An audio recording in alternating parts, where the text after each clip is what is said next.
Hello, it's your boy Mike, and in today's conversation, as you can see in the title, it's what is wrong with the Brooklyn Nets. I'm saying this, I'm filming this earlier. I don't know if they've played. I don't think they've played.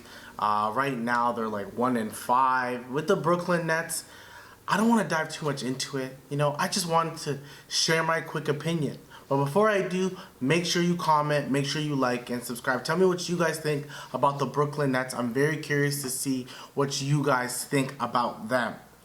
Now, in saying that, let's dive in. What's wrong with the Brooklyn Nets? What's going on? A lot of people expected them to make it to the conference finals, be like a top 4 seed in the Eastern Conference.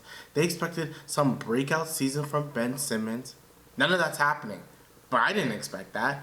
I thought the Brooklyn Nets were the biggest question marks in the Eastern Conference. Quite frankly, they're the biggest question marks in the NBA. And they're showing you that right now. They're still a big question mark.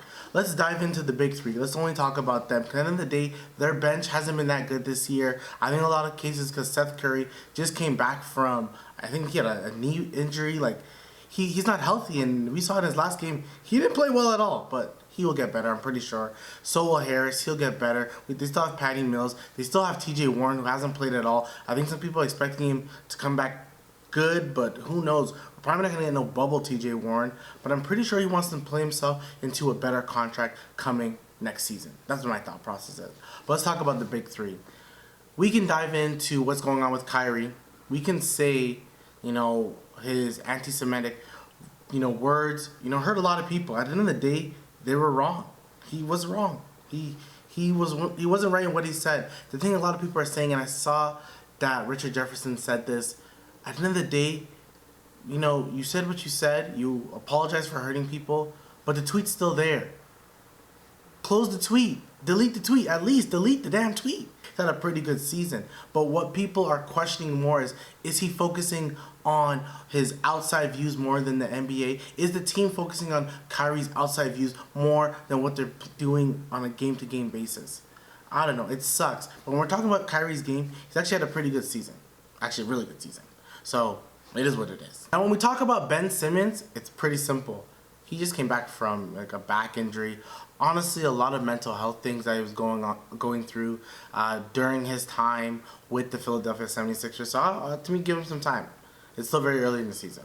Ben Simmons is going through a lot mentally. I think we should all just chill out. And I think I'm going to do that. I hope you guys do too as well. Now, when it comes to Kevin Durant, once again, he's had a pretty good season. Him and Kyrie have been pretty good. I think, if anything, really, the problem is their bench. The bench isn't that great right now.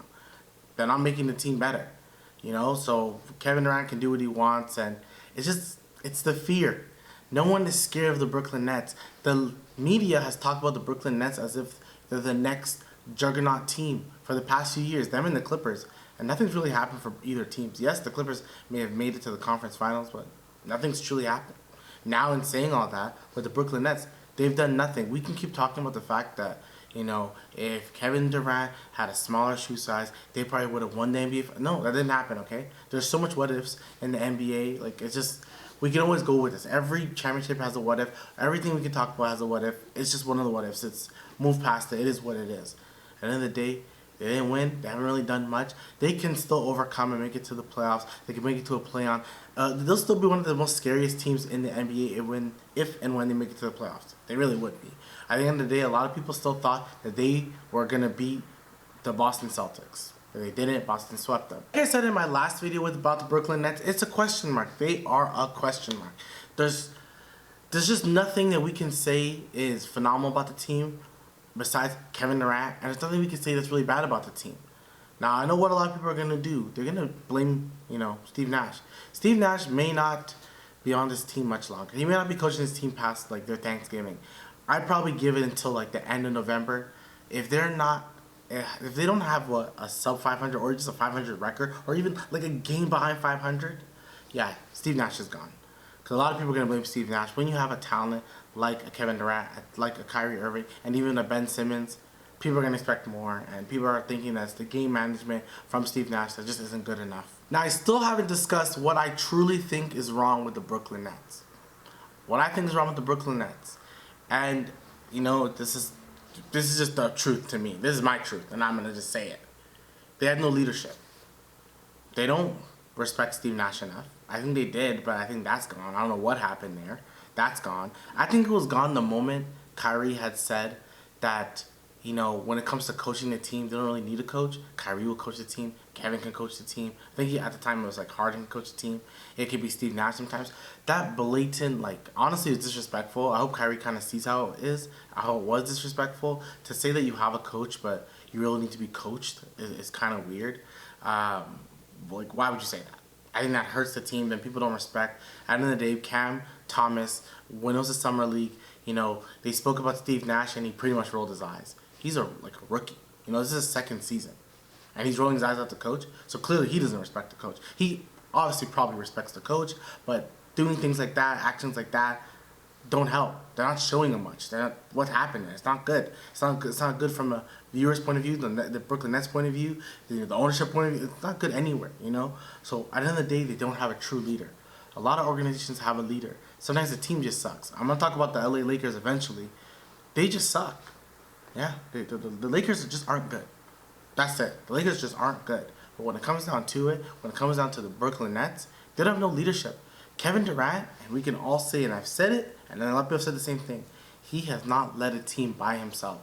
He had Draymond, he had Clay, he had Steph, okay? Then before, he had Russell Westbrook, and that relationship it didn't go well. But this one, at the end of the day, he was trying to leave. He was trying to leave the Brooklyn Nets. He said either I stay or Steve stays.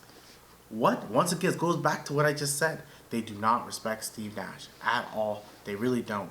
Now, when it comes to what they're doing now, what's happening? They have a 1-5 record. You think Kevin Durant's not going back to, the GM and Joe Tsai and saying, you know what? Bring that back up.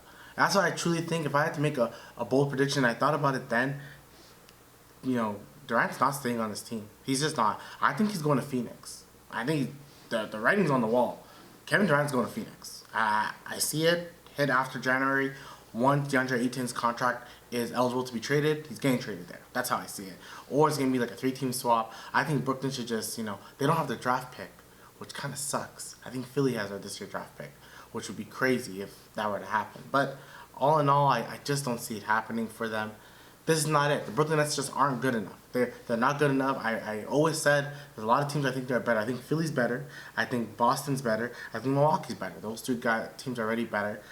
Cleveland, I like Cleveland. At the end of the day, I really like Cleveland. I think when they're fully healthy, I think them versus Brooklyn is a 7-game series. I think them versus Toronto is a 7-game series. At the end of the day, Royce O'Neal hit a clutch shot. And you need timely shooting. I think that's really good.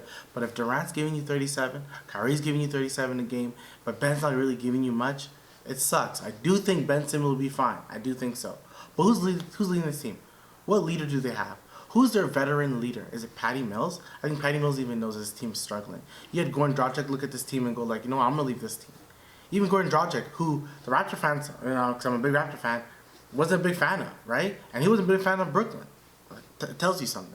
When he sees a Kevin Durant and a Ben Simmons and a Kyrie Irving, he's like, oh, this team is dysfunctional. The dysfunction of this team is consistent. None of us believe in this team. No one believes. You know why? Like I just said, we don't believe Kevin Durant could lead this team. I don't believe it. You guys truly don't believe it. If I'm proven wrong, I'm proven wrong. That doesn't do me anything. Kevin Durant is going to win the title. He's the one that's going to be proving everyone wrong. That's fine. Go ahead. But for what we've seen right now, there's nothing that we can say has been good from this Brooklyn Nets team. Honestly, nothing. They're 1-5. They may not see the trouble that they have, but it sucks. The team isn't good. It just isn't good. The one game you won was because Royce O'Neal hit a game-winning shot. That's all it was. If he missed that, they would be just like the Lakers, and they'd be like 0-6 right now. That sucks. That would really suck. And people would be talking about them even more. They're like the talk of the town because of what Kyrie's doing. The Kyrie's fight with Nick Friedel, that shit is crazy. That's happening on your team, and it's consistent. All the turmoil is consistent. It's not good. The Brooklyn Nets, this consistency of turmoil isn't good. When you want to build a team, you want to build a team that generally like each other. I don't know if they like each other. That's not the thing. So that's not for me to care about. It's if they like each other. But for the team, they need to like each other. They need to respect the coach. And you need to follow the coach's game plan. If the game plan is get it to Kevin, give it to Kyrie, that's not going to help a lot. You know, it's just we need to see better. This team isn't good. It isn't good right now. Of course, it's early in the season, so anything can change. But tell me what you guys think is what's wrong with the Brooklyn Nets. Like I said, what I think is wrong, there's no leadership at all. At all. That's the biggest problem. No leadership at all from this team. Make sure you like, make sure you subscribe, and I will talk to you guys soon.